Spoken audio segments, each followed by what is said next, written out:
Go. Hi everyone, right, this is a very quick video to show you how we put these boxes together. You make them from anything at all you like. There's some coloured bits of card here that you can see. You can try with a cornflake box if you like first and foremost, but anyway, we'll start with a basic card. This is a basic card. Open your card first and foremost, cut up the seam. So you've got two halves for a card. Then decide on the maximum size you can actually get out of that card. You need a square. This, for me, I actually got a 12.5 centimetre piece out of the middle, and it needs to be square. Out of the back of the card, this side of the card, you need the second square, and that one you just cut a couple of millimetres smaller. Right, okay, so once you've got those two pieces, this is my front piece, this is my back piece. You mark from corner to corner with a pencil and a ruler across, because you need that centre point for working with. Right, here we go. We're going to start with working on the front of the box first. Take the corner, take it to the middle, fold, crease. If you can, use a ruler or a flat surface to go along each of these. I won't for quickness, but the better the crease, the better the box. Right, so if you go all the way around first, taking your corner into the middle, and creasing, like so. Okay, right, so I'm all the way around now. Now we start from where you've made the crease, take the tip to the crease and fold over to the centre line. Again, use a ruler or flatten it if you can, unfold.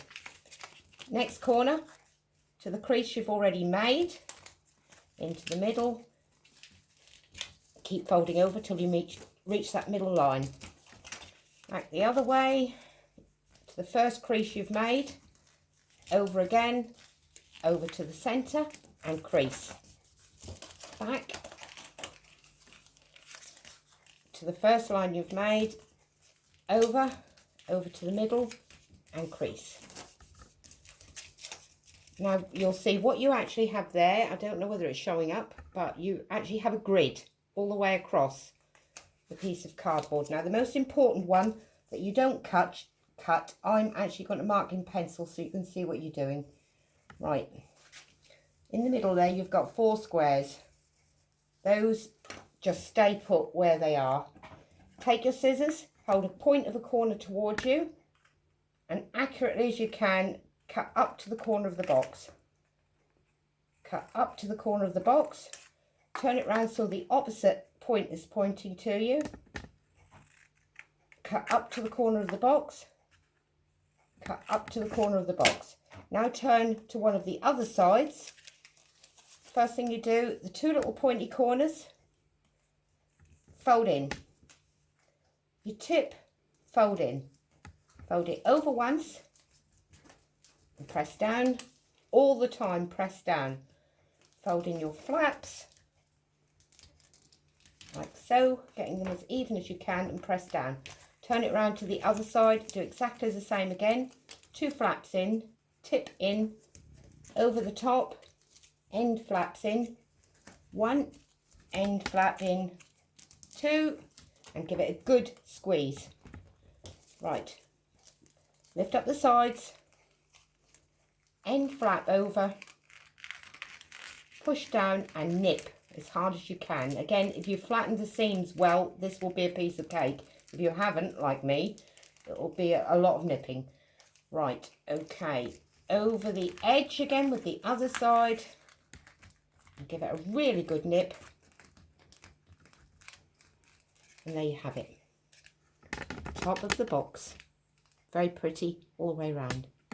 Now all you have to do, which I won't do now, but you repeat the same process with the back, and then you will find, as with one of my boxes which my husband is just going to pass me out from over there, anyone, yeah, that one will do, yeah, that's lovely.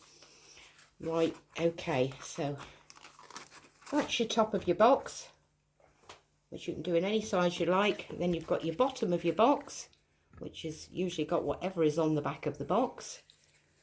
And the reason why you're cutting this one just a couple of millimetres or 2 or 3 millimetres smaller, depending on the thickness of your card, is so that it fits inside and shuts down like that. Okay, right. The only thing I can say is if you're going to put something inside it, if you want to glue down the flaps, you can. Very often they stay. But if you use a little bit of glue and then pop something like this or a bit of velvet into the bottom if you're going to put jewellery in or something as a gift for somebody. Okay, hope that was good.